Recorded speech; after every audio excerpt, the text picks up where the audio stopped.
Our next guest is a Fortean, and we'll find out exactly what that is from him. He is also the editor-in-chief of Pursuit magazine. Welcome, please, John Keel. John, how are you? So you're a Fortean, eh? Oh, well, I've been trying to outgrow it. Actually, what is a Fortean? It's spelled F-O-R-T-E-A-N. What is that? Back in the early part of the century, there was a man named Charles Fort who spent his entire life in the New York Public Library, going through the old scientific journals and old newspapers, and he published a series of books about strange things that turned up in these old journals, like when it would rain frogs in France, or red snow in Switzerland.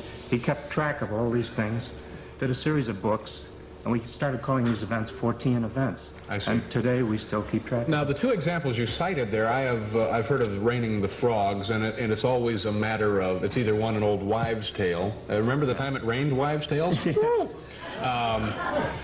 Or it's disputed in some, they can just say, well, there were frogs in the trees. When it rained, they jumped out. Well, we have compiled a list of several thousand mysterious things that have fallen from the sky. They documented things. They include things like stone pillars, cannonballs, all kinds of strange things. In China, it once rained raw meat.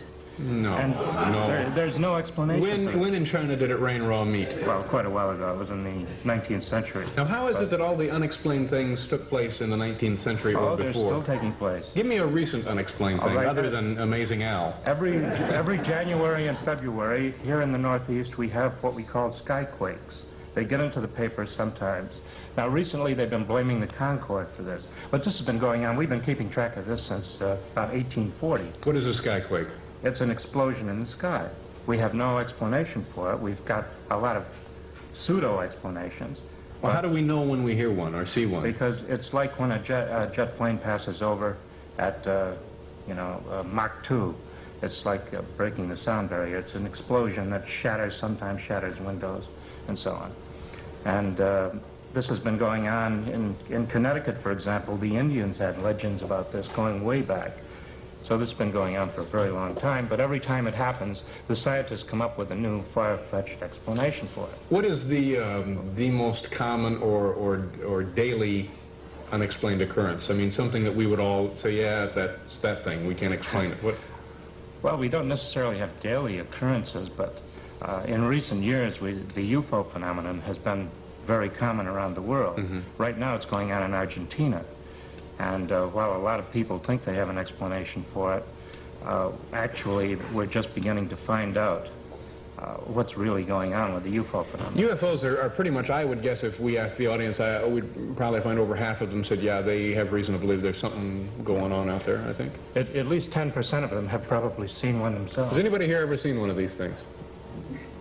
People applaud if you've seen one. And how many of you think there may be something visiting us?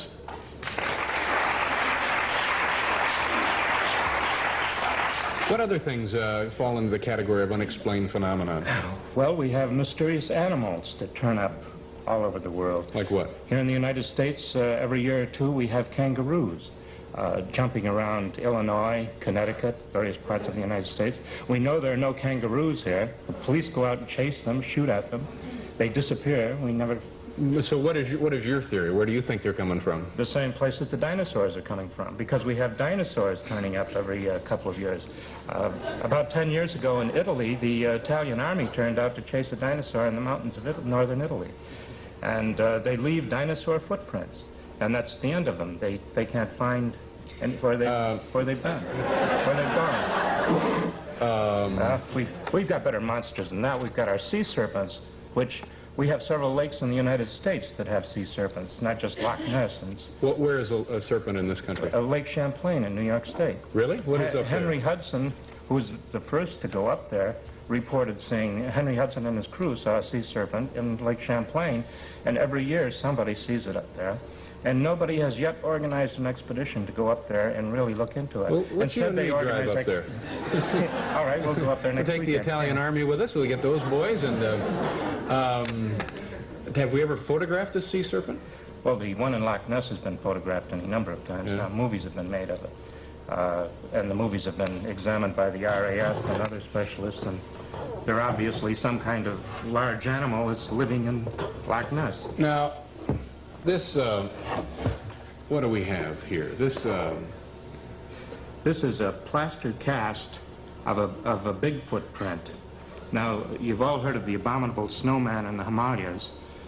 We have in the United States, we have a creature that's variously called Sasquatch or Bigfoot. And he's found not just in Washington and Oregon, but he's found all over the United States, especially in the Mississippi Valley, and even in New Jersey. We have quite a lot of reports out of New Jersey, and that's where this footprint comes from. This is to you from Uncle Lou and Bob. That's what it says here. There are two Forteans in New Jersey. Now, this is an authentic footprint. Did you make the cast? No, they did. They're well-known Forteans. Bob is an airlines pilot, and Uncle Lou is a dental surgeon in New Jersey, and they're very active. I don't know why that's funny. It just sounds funny. Dental surgeons make good casts. How big would this guy be based on this foot? He would be about 800 pounds, probably 8 or 9 feet tall. And that's what the witnesses are always describing, incredible as it is. And in, of course, the Himalayas, the abominable snowman. Now that, I think, we believe in, or at least I do. To me, it seems like, sure, it's possible that something left over that survived the Ice Age or didn't survive it or something, you know, that there may be a missing link and so on and so forth. Some of this other stuff, like the red snow. What was the red snow? Well, the usual scientific explanation for that is that the sands of the Sahara are somehow drawn into clouds and drop in Switzerland. Now, I can believe that. Except there are no red sands in the Sahara Desert. And I've spent part of my life on the Sahara. What if the sand went up and was somehow oxidized and turned red? Isn't that a possibility? Well, they've made various chemical analysis of this kind of snow. We've had black snow, too. Yellow snow, I'm familiar with that. I think we were all waiting for that one, weren't we? Yes. We just don't know what really causes this phenomenon. The sand explanation doesn't work. Is there one in particular that keeps you awake at night, that just gnaws at you? Well, there's some frightening things going on, yeah. Like what? What are we scared of here? The animal mutilations that have been going on around the country, especially out west in recent years. But they're also going on in Brazil and France and Australia and Switzerland, Sweden. And these are not pranks or sick jokes? Thousands of animals have been slaughtered now by some mysterious group. They drain all the blood from the animals. And they also perform expert operations on the animals, removing certain organs. And veterinarians who have examined these animals say they can't duplicate the operations. That's amazing. I would also like to know why cab drivers in the city don't speak English, but we'll never figure that one out. We have to pause. Mr. John Keel of Forteana, ladies and gentlemen. Edwin Newman will be with us.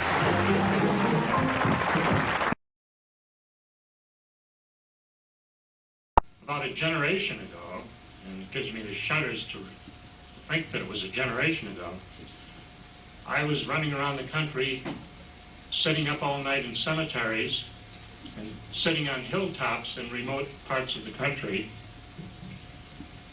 looking for these funny lights in the sky that were everywhere in the 1960s. There was one hilltop in particular that overlooked the Ohio River, where at that time there was a lot of boat traffic on the Ohio River day and night. And these funny lights would come down out of the sky and circle around these boats that were transporting cargo up the Ohio River. And the boatmen would turn on their searchlights and play games with these lights. The lights would jump out of the way of the searchlights. And I was sitting on my hilltop watching these games going on. And I would flash this flashlight at these funny lights, and they would jump out of the way of my flashlight. And so I'd flash in Morse code at these lights, and they would do whatever I ordered them to do. And then later, I decided that instead of using Morse code, I'd make up my own code.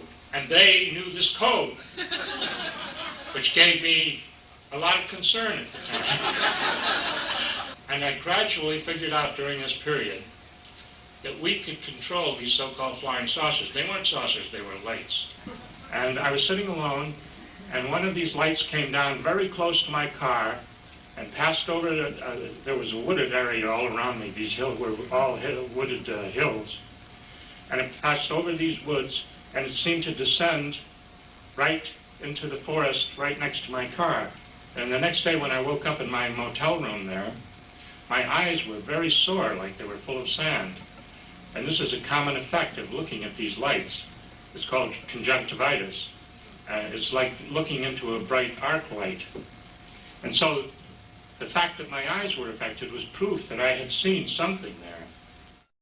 Now, in the years 1964 to 1968, there was a worldwide epidemic of these lights. And I don't mean that it was an occasional light in the sky. They were everywhere, every damn night of the week.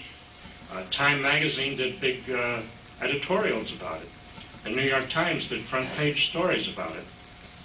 Now, I realized that the best way to tackle this was to pick one or two spots and make them a microcosm of the whole thing, and just study everything in that spot. Learn to know the people, study every event that happened, whether it was related to these things or not. We call them UFOs, but that's really not a good name for them. They were like living lights. These lights had an intelligence of their own. I made Point Pleasant, West Virginia, sort of my headquarters in '66. My first step in arriving in a strange town, a new town, was always to go to the police station and introduce myself to the police. In those days, I carried a pile of press credentials. I was writing in newspaper columns and so on. So I would introduce myself to the police so that they knew I was just another harmless nut.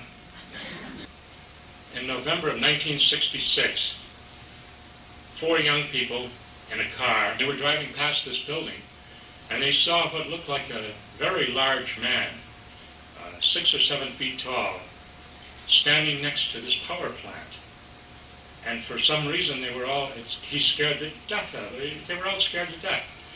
So the boy who was driving hit the accelerator, and they drove out of there at a high speed. And looking back, this thing rose up in the air and followed their car. And they were going over 60 miles an hour on these dirt roads, and this thing was flying right along with them. So they drove straight to the police station.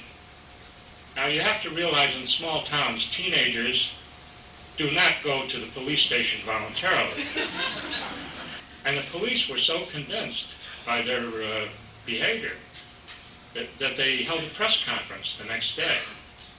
And reporters from the local newspapers, from Charlotte and other cities around there, came to hear this very bizarre story of this flying man. At that time, Batman was very popular on television. So the newspapers labeled this creature Mothman. And that was the beginning of the Mothman caper, I guess you'd call it. And the next year, there were over 100 reports of this Mothman. Some of the people who reported seeing this thing were not only adults, they were responsible adults like bankers and local officials, the lady who was sort of the head of the Chamber of Commerce. In the Christmas season of 1967, in Point Pleasant, West Virginia, there was a bridge called the Silver Bridge that crossed the Ohio River.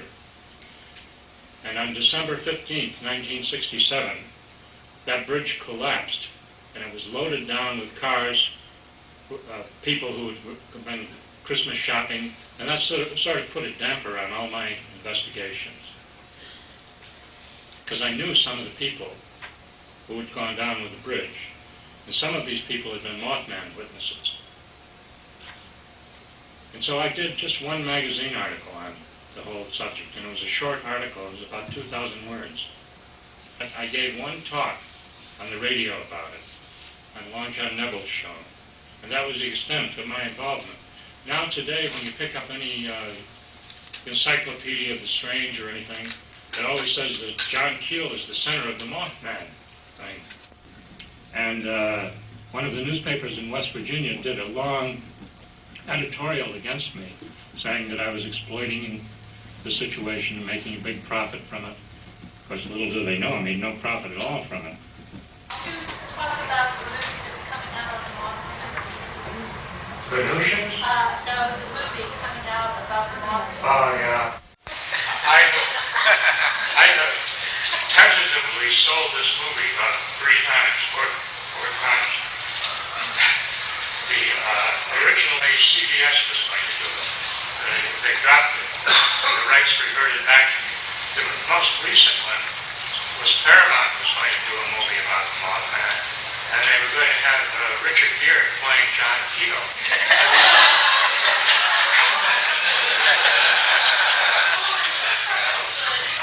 But he's too old and ugly. I'd rather have Brad Pitt play. One more question. I have a question. Yeah. You had said that, just getting back to the UFOs, that they're hallucinatory in nature. That's your belief. Do you think that all UFO sightings are hallucinatory, or do you discriminate between some are hallucinatory and there are some that you would give credence to? No, I've seen a lot of these things myself. The UFOs seem to be a form of energy rather than a mechanical object. And that's why we have all of these injuries, people burned by them and all. It's energy that they're putting out. And I don't think they're mechanical objects. And I decided that years ago, and after having some pretty close sightings of my own, they seem to be masses of energy that have an intelligence of their own. And a lot of witnesses also remark on that. They said, you know, I think that thing was alive. I've heard that phrase over and over again from witnesses. I do not think they're machines. Do you think that they're from this energy field? They're from this planet and this energy field, yeah. And I also think if there were people on Mars or Venus or anywhere else, they'd be seeing UFOs too. And they'd be wondering about them. But I think they're definitely related to the human race. If we didn't exist, the UFOs wouldn't exist. It's like when a tree falls, you know, the whole...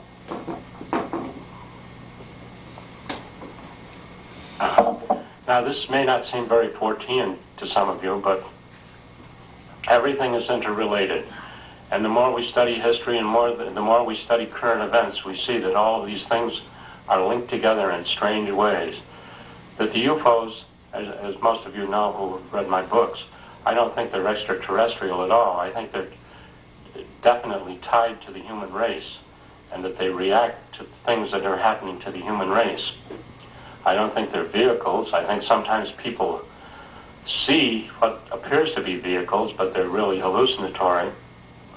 For example, in New Jersey in the 60s, when Ivan Sanderson was still alive, Ivan and I talked to a family in New Jersey who had seen a UFO that was about 1 mile in diameter.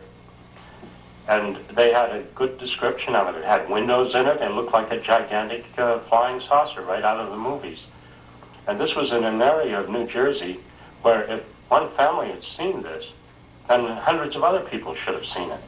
And Ivan put articles in the newspapers out there in New Jersey asking if anybody else had seen something unusual on that day. And we got a number of UFO reports, but nobody had seen anything 1 mile in diameter. And it was not only, we were able to judge the size of it because the descriptions of the witnesses saw it between 2 mountains.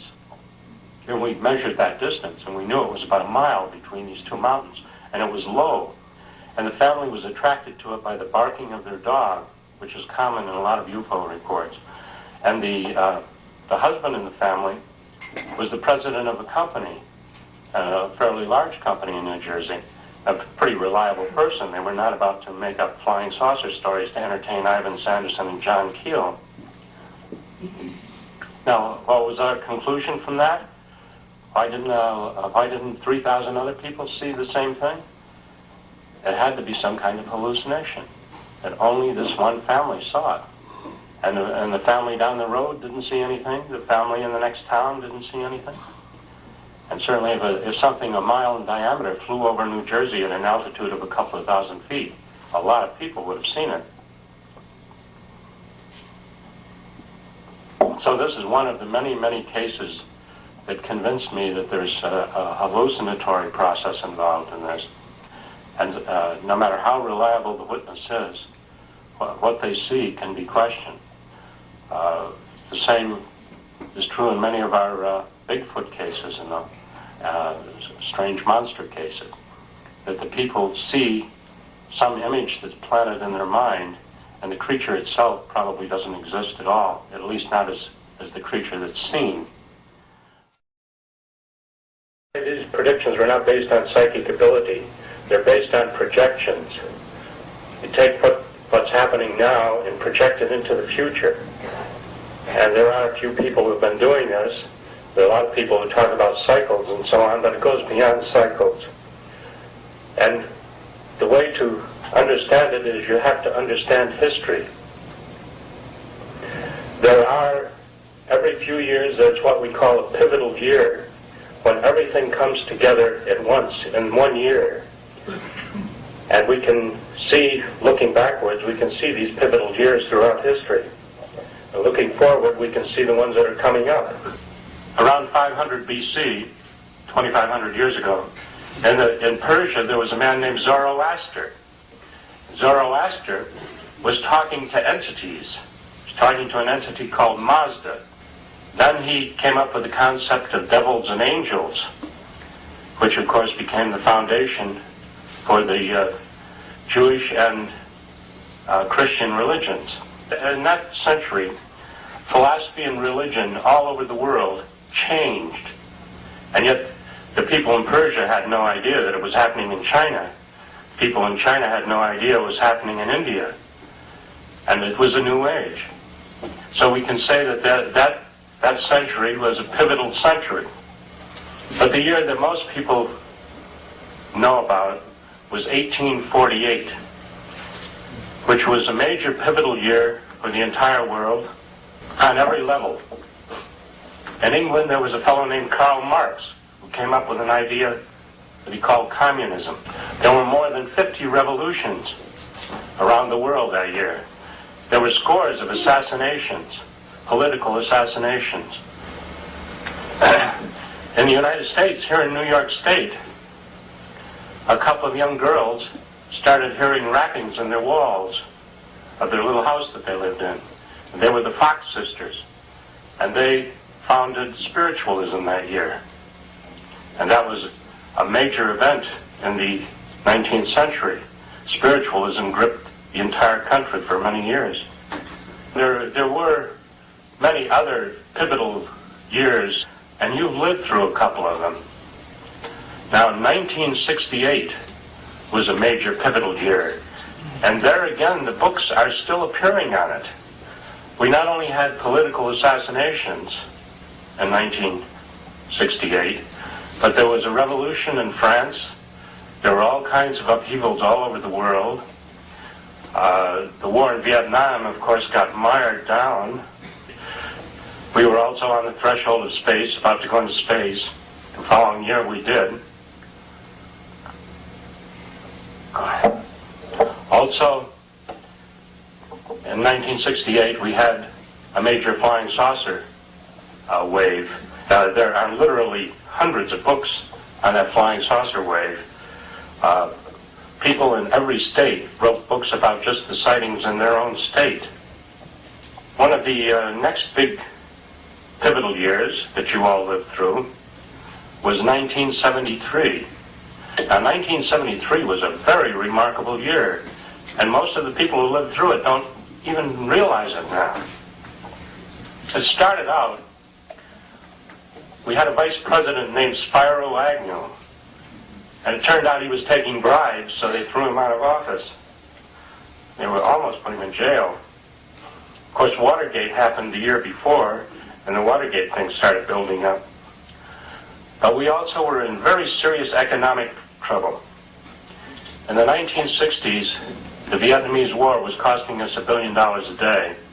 And in order to pay for it, we started printing money where there was no gold to back it up.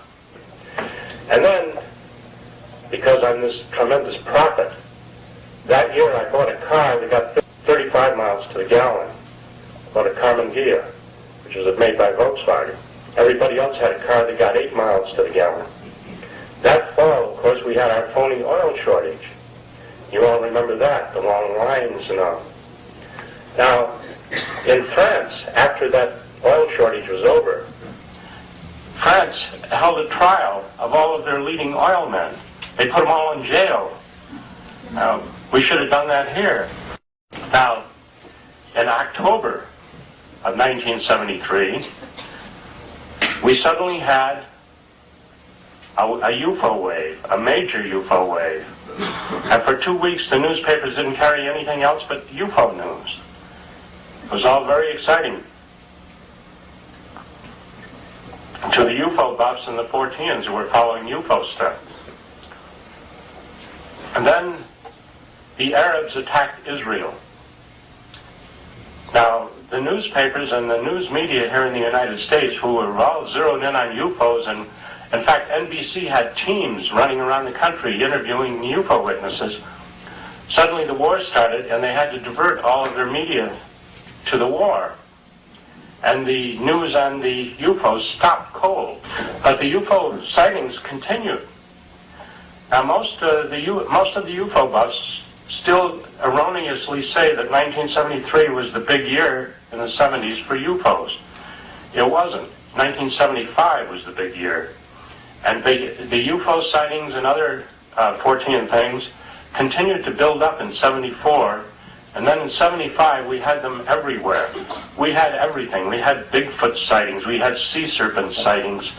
We had all kinds of UFO sightings and landings and abductions. And it was all in 1975, not in 73. By 1975, when we had all of these Fortean things going on, a lot of people had dropped out of the UFO scene and the Fortean scene. In the 60s, with a big wave of the 1960s, literally millions of people took an interest in UFOs, and we had networks all over the country and all over the world watching the UFO sightings and other events.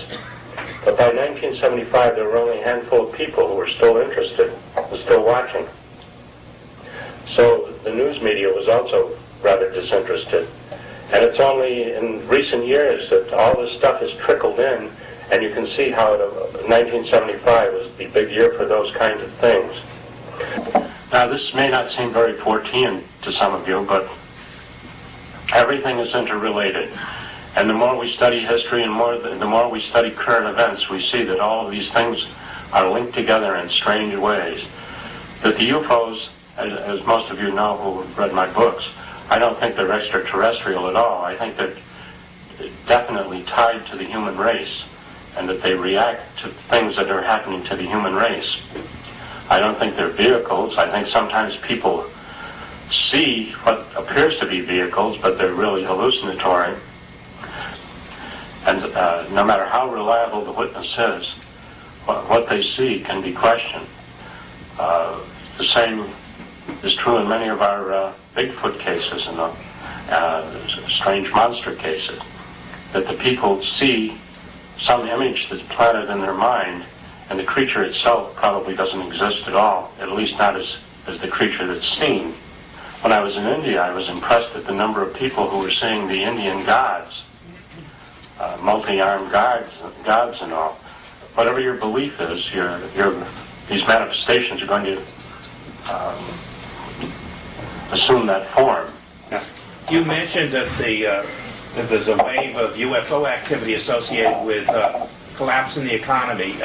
What is the reason for that? During the Black Plague, which was in the 14th century, when you go and look through the records about the Black Plague and the books about the Black Plague, they keep referring to mysterious atmospheric phenomena occurring during the Black Plague. And they're describing UFO sightings. How all these poor people were dying. There were all these mysterious things were buzzing around the skies of Europe. And it took them a long time to figure out that the flea was bringing them the Black Plague. But I think every time the human race is in jeopardy in any fashion, whether it's economically or militarily, we start seeing UFOs all over the place. So why is that? Can you? If I knew why, I'd be rich. I'd be publishing books that you'd all be reading. But I'm afraid I can't answer that. The universities around the country have been studying this subject for many years, and they know how much about it as I do.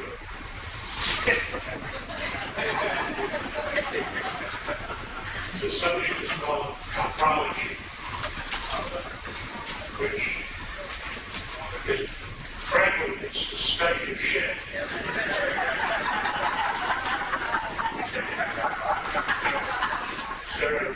and women who spend their whole lives looking for microscopes, studying manure. In a way, this has been part of my study of UFOs and strange phenomena. Back about 35 years ago in West Virginia, people were seeing a giant bird, and I mean a giant bird. This thing was like 7 feet tall. It was walking. They called it the Mothman. And I was down there, because there were so many witnesses to this, I said, my God, this bird must exist, and I'm going to catch it. I started looking for footprints and things like that. And in the course of that, I realized that this giant bird existed. It had to take a crap once in a while. So I was going around West Virginia looking at bird shit. I figured it was the biggest secrets during World War II, most of you probably don't even remember, was the Norden bomb site and a project called Magic.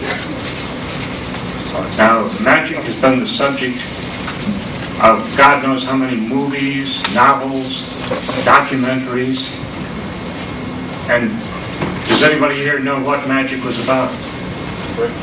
Yeah. It was the code breaking, yes. And the people who worked on that, when they were taken into the project, they were told simply, if you mention this even to your wife, we'll shoot you. It was that secret.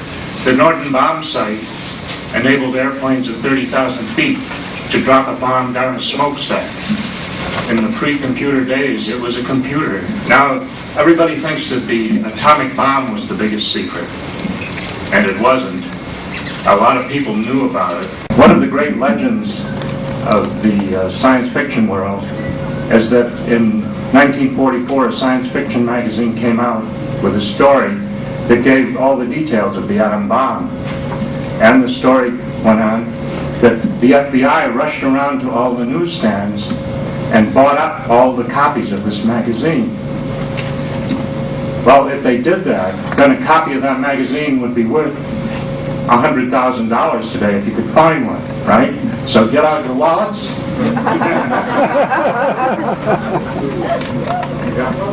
It was called Astounding Science Fiction, and it was March 1944, over a year before we started dropping atom bombs. Actually, they did not collect copies of this from the newsstands, but they did. After about 2 weeks after the magazine came out on the newsstands, the author of this article, story, heard a knock on his door, and it was the FBI. And they came and they said, where the hell did you get all this information? And he showed them. He had science magazines and so on, and he had put it together from stuff that had been published in obscure scientific journals and journals for physicists and things. In the 1940s, the late 1940s, 1945, the Japanese didn't have an atom bomb. So they came up with something that only the Japanese could have thought of. First of all, they discovered the jet stream. The Japanese made up balloons out of paper. And they made up these 30-foot balloons. And they had all of the teenagers and children of Japan making these balloons. And they launched 10,000 of them against the United States from Japan. And they were armed with bombs. And the idea was that they would fly across the Pacific on the jet stream, and they would drop their bombs on the United States. Well, these balloons were called Fugo balloons, which means fire balloons. And some of these bombs actually did reach the United States. And that's a whole other story. There are books devoted to that, written by aviation historians. When the war ended, and we discovered, well, we knew the Japanese were sending over the balloons, and just a year ago, the New York Times revealed the Japanese ultimate plan was to put diseases in these balloons, like anthrax, and send that to the United States. But they never got that far. Very curious about, since the Fugo balloon, since it was so secret and the government didn't make any statement, how did they keep they not a secret when they were found, when they actually... Because, as I said, the FBI or the Army would go into where the balloon was found, and they would tell everybody, listen, we don't want the Japanese to know that this reached us. And there are books filled with pictures of all this. There are many books on this. Undoubtedly, a lot of these balloons caused some of the flying saucer sightings because they were reflective, so that they would reflect the heat of the sun. If they didn't, they would go too high and they'd explode. I've been a government consultant off and on all my life. When I was 23 years old, I was working for the Department of Army in a radio station.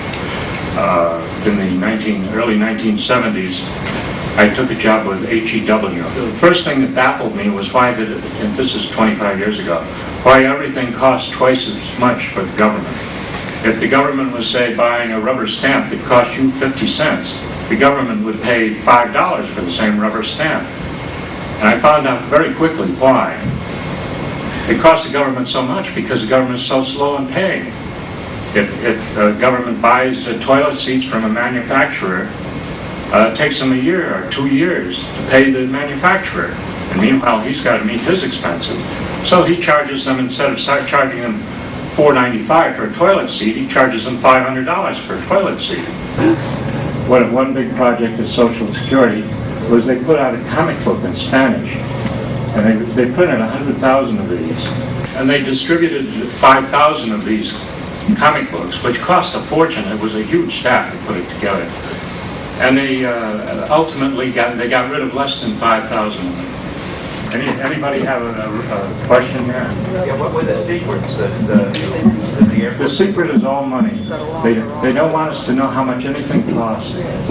They tell you that we're now building 30 stealth bombers at $1 billion a piece, but then with the cost overruns and everything, when it's all... They really don't know what any of this stuff costs. You really can't keep a good hoax down. H.L. Mencken, he wrote how the bathtub was invented and how the first bathtub was installed in the White House by Millard Fillmore. 3 or 4 times, maybe even more than that, he wrote additional pieces saying it was all a hoax and nothing was true. You can still read in guidebooks that Millard Fillmore installed the first bathtub in the White House. And the thing keeps resurfacing.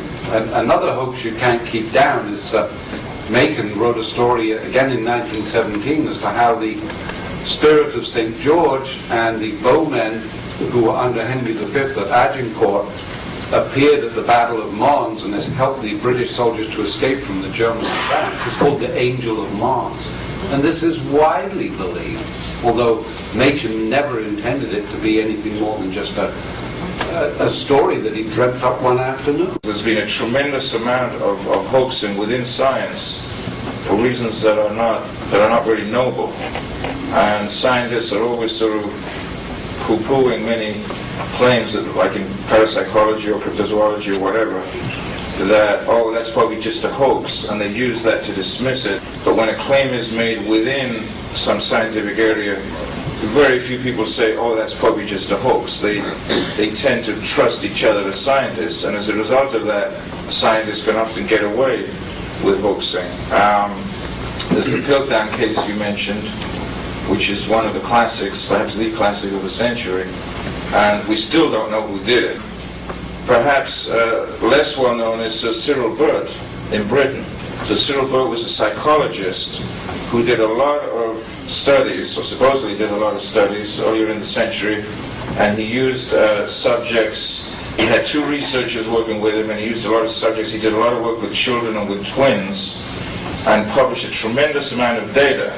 And that data was so compelling that, in fact, the establishment and the British government implemented educational programs and tests. But we had to take that horrible 11 plus at 11, and it's all because of Sir Cyril Burt.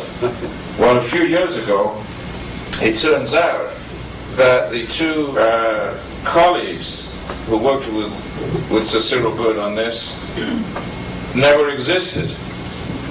They were completely fabricated people. And it turned out most of the data, a lot of it was fudged, fabricated, and Sir Cyril got knighted. He was one of the top psychologists in Britain, and there's a case in point. Like, and there's certainly, if not hoaxing, there has certainly been and is a lot of what's called fudging. That basically the main body of your case is okay, solid, but you fudge some data just to make it more complete, to make it look more accurate. And they've even found that Galileo fudged some of his data. Basically he was right, but there was a little fudging there. And it's not just in anomalies or in Forteana. I think ufology probably had more hoaxes than any other Fortean field. That extremely complicated and long-term hoaxes can be perpetrated, and it should be remembered for all other fields. There's one going on right now with the MJ-12 papers, which is an absurd document. The MJ-12 paper has gripped the UFO community, and they've chosen sides on it. If anybody would sit down and read it word for word, they'd see it's an absurd hoax, a badly done hoax. And if they would bother to get any kind of briefing paper from the White House, and the White House will supply these, because they get 50 to 100 a week, you will see that the format and all the way it's laid out is completely wrong. Whoever did it was not only an amateur, but he was a rank amateur. He didn't know anything about the government, he didn't know anything about the military, and yet the UFO buffs have taken this MJ-12 thing to their hearts, and they're battling over it right now. And this will end up in all of the UFO books for the next 20 years as a real thing. One of Gray Barker's hoaxes, the best one probably, is the Edwards Air Force Base hoax, which you've all read about in UFO books. Gray Barker put out a memo in the form of a letter claiming that UFO had landed at Edwards Air Force Base, and that group of distinguished people, including President Eisenhower, had visited the base to talk to these UFO people. And to give himself away, Gray included in the list of famous people who went there names of all of his friends. He listed his friends. Nobody ever checked this memo out, and it's now been published around the world as one of the great UFO incidents of the 1950s. And Gray Barker, wherever he is still laughing. There's another important issue that I want to raise. We've seen a lot of investigators in the UFO field, particularly, and other fields as well, however, who start off as excellent investigators, excellent ufologists, excellent whatever they're investigating, do high-quality work, and then years later, they start falling for these absurd hoaxes and they go off the deep end. And it's a very curious phenomenon. We're seeing more and more of it in recent years. And as I thought about this, I thought, is it a desensitization process whereby people in the field are exposed to so much strangeness, legitimate strangeness in the phenomena, that they become desensitized to it, that nothing surprises them anymore. And consequently, the outrageous elements in a hoax, they take in stride like every other strange thing that they've seen. Professional writers usually, at some point, they study a thing that's called suspension of disbelief. When you go to a James Bond movie, you know it's garbage. You know that these things could never happen to anybody, but you accept them while you're watching the movie. And it's the same process, except sort of extended into your private life. When you're a scientist or an investigator of strange things, after a while, you've heard so many strange things that you know you believe everything. This is a problem that has long faced people in psychical research. About 50 years ago, a man named Walter Franklin Prince wrote a really fascinating book called The Enchanted Boundary. And his thesis was that when people come into these Fortean or paranormal areas, they sometimes lose their normal critical senses, and they pass over what is called the enchanted boundary. And this happens very, very abruptly. There's a very skeptical investigator named Eric Dingwall, who later became a member of PSYCOP. One of the most celebrated mediumistic cases in psychical research is that of Marjorie, who's a well-known fraud. Dingwall came over from England, and In the first few days, he was just totally flabbergasted, and he admitted that his whole world changed within just a day or two of his encounter. And he said if he had later found a little more skeptical information, he would have become very, very credulous. So there's a whole range of investigators who, once they have committed, they no longer are nearly so concerned with their controls and ruling out sensory cues and statistical artifacts. It's something people have to continually guard against. And the only way to do that is to have a sympathetic yet critical community who can engage in peer review, sometimes behind-the-scenes confrontations, sometimes you have to go public. I think we've left out the most important category of all, which is practical jokes. And there was a wonderful book published in the late 1940s by H. Allen Smith called The Complete Practical Joker. It is a hilarious book, and he covers especially the career of Hugh Troy, a man who did marvelous practical jokes. When there was an exhibit of Van Gogh's paintings, Hugh Troy took an old piece of old hamburger, and he fashioned an ear out of it. And he put this in a cushioned box. And then he made up a little sign, very fancy sign, painted, Van Gogh's ear. And he slipped this into the museum that had the Van Gogh exhibit and put it on a table. And crowds were gathering around, looking at Van Gogh's ear. I'm sure that you also want to hear about the Fugo balloons from Japan. We have a lot of new Fugo information. For those of you who've never heard of the Fugo balloons, at the end of the Second World War, the Japanese had this scheme of bombing the United States with balloons. And they built 9,000 balloons. And they filled them with hydrogen, which is very explosive, and loaded them down with bombs and sent them across the Pacific, which was 3,000 miles, by the Gulf Stream. And some of these balloons actually reached the United States and dropped their bombs on the United States. And these balloons, most of them self-destructed. They were designed to self-destruct. But a couple of hundred of them, for various reasons, did not self-destruct. And they landed in different parts of the West, especially, and where the government retrieved them. And this started a lot of the rumors of government secrecy and strange objects coming out of the sky.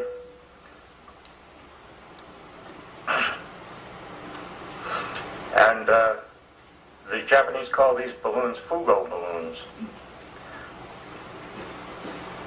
And as I've pointed out before and in some articles, it's very likely that what was found at Roswell, New Mexico, was the remains of a Fugo balloon. There are 7 museums in the United States that have a display of Fugo balloons. The Smithsonian had a fully rigged Fugo balloon on display for some years. And some of the museums in Oregon and Washington have Fugo balloon material on display.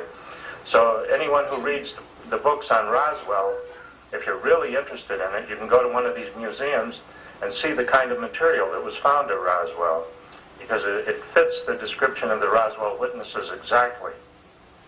Only at Roswell did they think that it was something else. Usually when they find a Fugo balloon, people are smart enough to figure out, gee, it must be a balloon. At Roswell, they said, gee, it must be a flying saucer. We're still finding these damn things. In North Dakota in 1990, they found one in the Black Hills that had probably been there for 45 years. And they found the remains of it. Of course, after 45 years, a lot of it just rotted away. But they found enough so they could identify it as a Fugo balloon. In 1990, the Japanese television network sent a camera team to the United States, and they toured the United States, and they interviewed all the Fugo balloon witnesses who were still alive. There were a lot of them. And then they did a 2-hour documentary on Fugo balloons on December 7th, 1991. And their approach was, gee, we're sorry we did this. And the Japanese school children last year made thousands of origami, origami birds and things out of paper and sent this to Oregon, to the state of Oregon, as a gift in tribute to the people. Some people in Oregon had been killed by these bombs, as a tribute to these people who had died in the Fugo balloon attacks. There is a college professor here in the United States he's Japanese and I can't pronounce his name, but he's sort of made a hobby out of the Fugo balloons, and he's the leading expert on it, and he's talked to all the witnesses. After I did some articles on it, we got some strange letters from people who recalled seeing these during the war and after the war. And I got 3 letters in particular that are very interesting and that was now checking out. People who claimed that some of these balloons were manned, and they saw these balloons. One woman was living near Hanford, which is an atomic bomb plant, and she saw this balloon very close to the ground, and there was something in it that she thought at first was a monkey. And when she got closer to it, she realized that it was a little man. And of course, Japanese were small in stature, and if you're going to build balloons to cross the Pacific, you want a small person, lightweight person, to be in them. And she said that right after she watched this balloon bounce across the landscape and fly away, several jeeps pulled up with American soldiers in them, and one of the officers asked her not to mention this to anybody. This was a practice at the time. They didn't want the Japanese to find out that these balloons were getting here, and so they kept most of it out of the newspapers. And this started, in a way, a lot of our Men in Black kind of stories that we later heard in the UFO field. Because the FBI also would call students together in a schoolroom and warn them that these balloon bombs were coming, and that if they ever saw one, they should not, spread the news. They should keep it to themselves. One of these balloons did get into a very small newspaper out west, and within 2 weeks, the story appeared in the Japanese newspapers in Japan. That's how good their spy system was. So the government plan to keep it a secret was quite effective. And there are books about this secrecy, very well documented books. There's one by a man named Bert Weber called The Silent Siege. But if the Japanese were able to send over even a few manned balloons, then we would have another explanation for a lot of the stories that came out immediately after the war, of the government picking up little men from the desert and so on. There are a number of these stories are being revived now by the Roswell fans. It's very likely that maybe a dozen of these balloons had been manned, because they were planning to do that on a big scale, but they never did it. That is, they didn't send over thousands of balloons with men in them, but they may have sent over a few, half dozen or a dozen, just to see if it would work. And that's probably what all of these stories are about. We know that there was one crash saucer story from Mexico that was a Fugo balloon story, but at the time, nobody knew about Fugo balloons. And the American Army went into Mexico and carried out the remains of the Fugo balloon. And the story appears in Frank Scully's book, which was published in 1950. I went to New York when I was 17, and within a very short time I was editor of a poetry magazine, and also at that time television was just starting up. One of the first stations was WABD, and it was in the old Wanamaker building, which was a department store.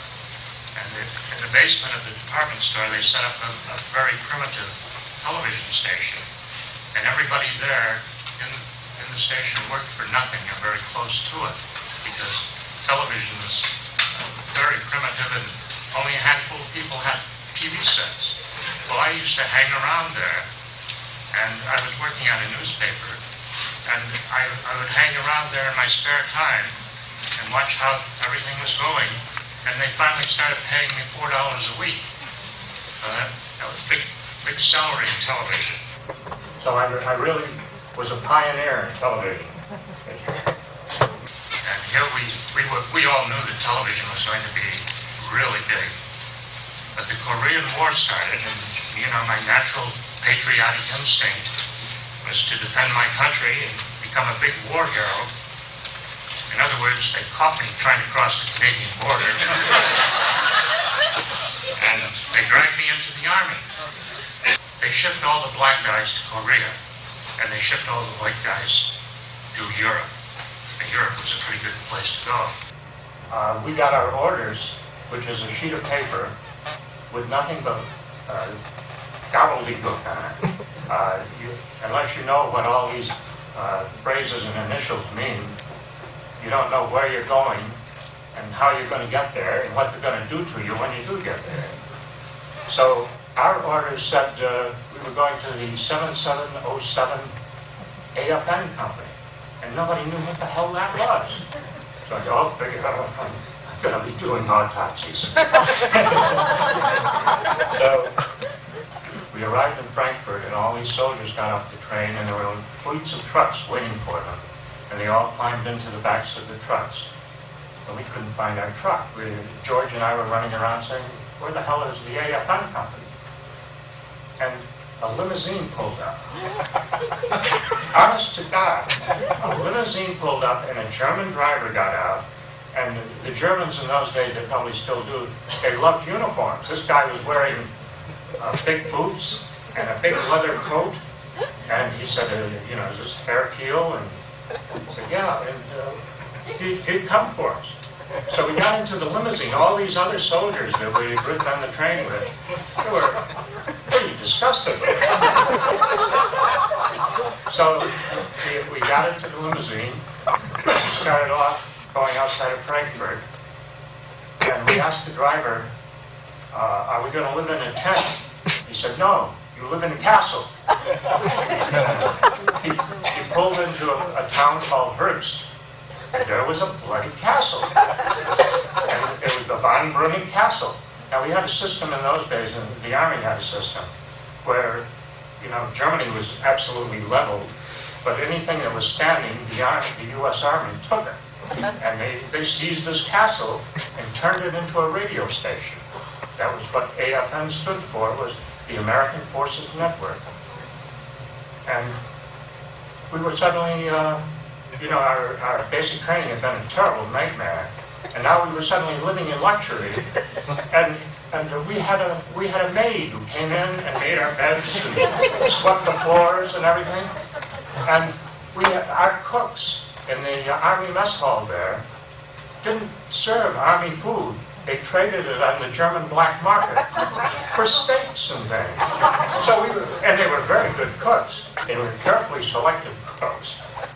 So George was assigned to the newsroom of the radio station. By the way, this is probably the biggest radio network in the world at that time. And I was assigned to production. And I was to produce radio shows.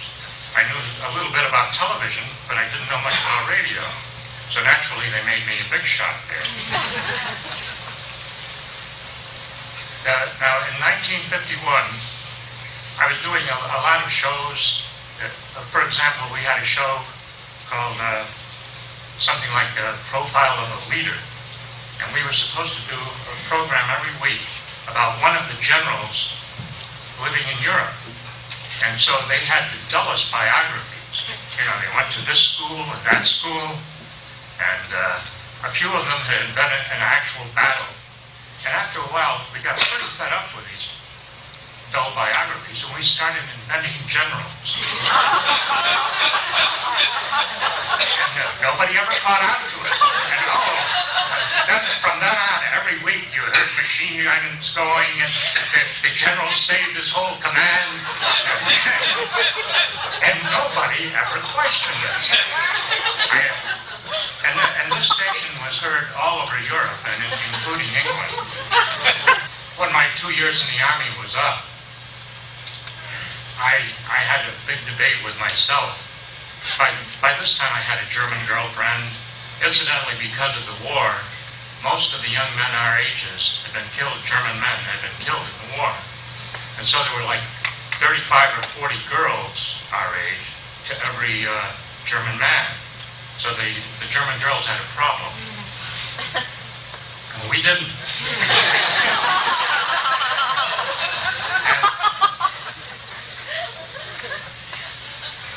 I started dating a girl who was the daughter of a judge in Hamburg. And of course, nobody in Germany at that time had been a Nazi. But you couldn't be a judge in Germany during the war years unless you were a Nazi. So I decided to take my discharge in Europe. And they offered me a civilian job with the radio station. Now I was really a big shot. I was a suit. And so I got out of the Army in Frankfurt. At that time in the United States, people were earning something like $40, $50 a week. And there I was getting $200 a week. Wow. And yeah, it was quite a difference. And I was gaining power all the time. They couldn't do without me.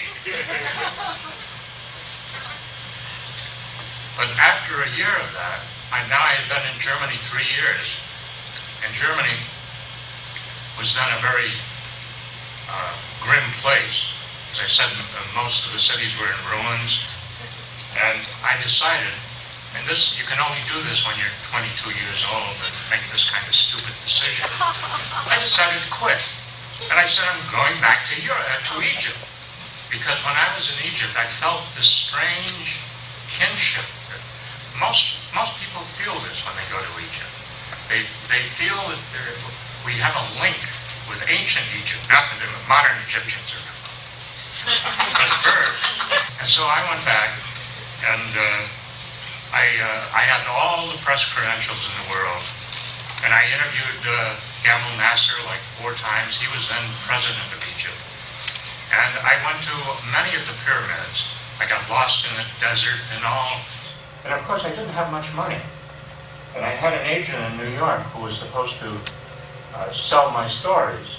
But the problem was, he sold everything I wrote, but it would take a year to get the damn money. So there were many times when I was broke. But I had all these press credentials, so when money was getting thin, I would go, say, to the Aswan Dam or Luxor, and I'd check into the most expensive hotel. And because I had official Egyptian press cards, they would tear up the check when I left.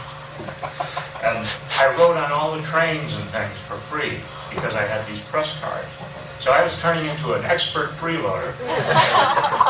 That was the secret, because in those days, the dollar was king.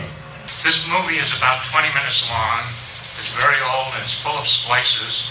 And let's hope that it doesn't break anywhere. Knocking my head off.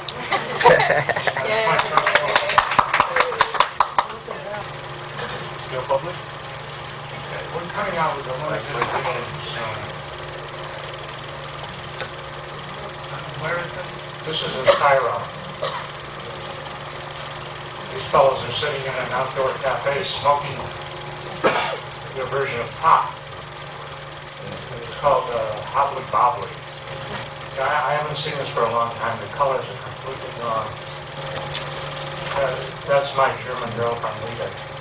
The book is dedicated.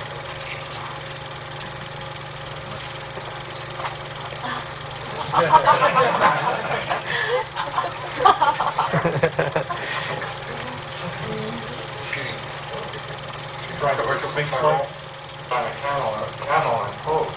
Now, behind the pyramid, there were 3 tiny pyramids. And nobody knows why. I mean, they didn't find anything.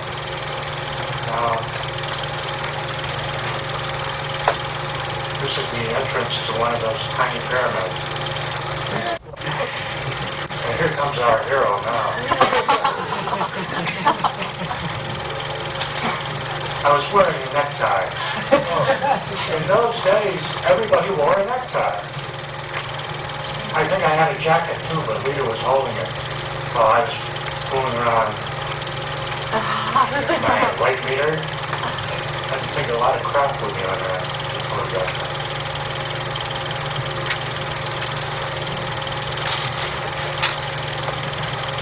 must have spent years digging through those little pyramids, and then they didn't find anything. This is a street magician. Golly, golly, man. Some of them were very skillful, and usually they wore a turban because they would hide things in the hair in the turban. And they always wanted me to teach them card tricks. They had all these wonderful ancient tricks, and now they wanted to learn card tricks. That's a European trick. You must have bought that by mail. That's a bird, it's a toy bird. It shows you the empty basket.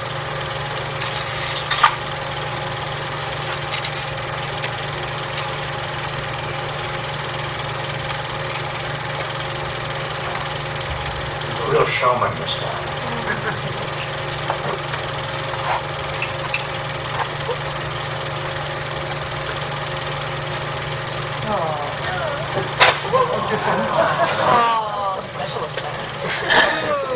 These are miracles of mysterious Far East.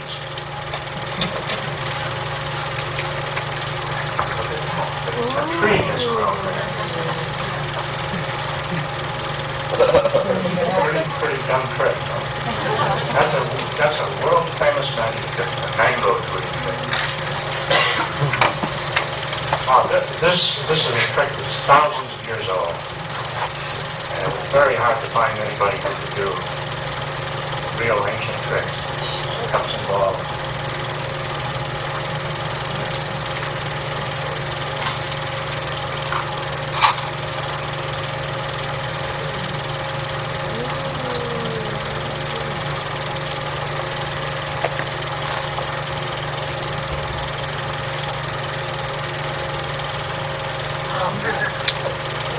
Absolutely spellbinding.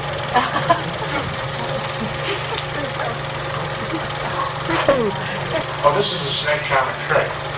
If they think they've got a wealthy tourist watching them, they let the snake bite them. And then the tourist feels sorry for them and gives them big bucks. He let it bite him, see? They always did that to me. And I met a lot of snake charmers. I finally started telling them, please don't let it bite you. We're not going to give you any more money for that. I did that with the flute. The cobra, you shake the flute and the cobra is trying to strike at the flute. Cobras can't hear. Snakes can't hear. So that's all showmanship when you see a snake charmer doing that.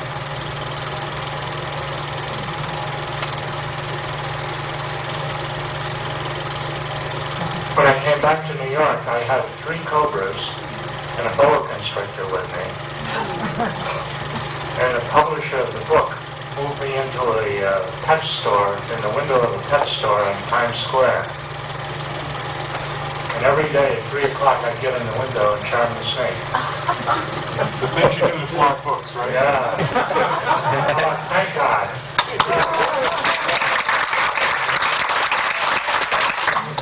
They have that certain title. What about Lita? A story in itself. Lita and I were together for 7 years, and finally, I kept going away, traveling, and finally, I came back to New York and brought her over a few months later, and we did nothing but fight when we were in New York. And the 7-year relationship just fell apart. I watched Casablanca last night. It reminds me a lot. Lita and I have Cairo. Who wants it? Thank you very much.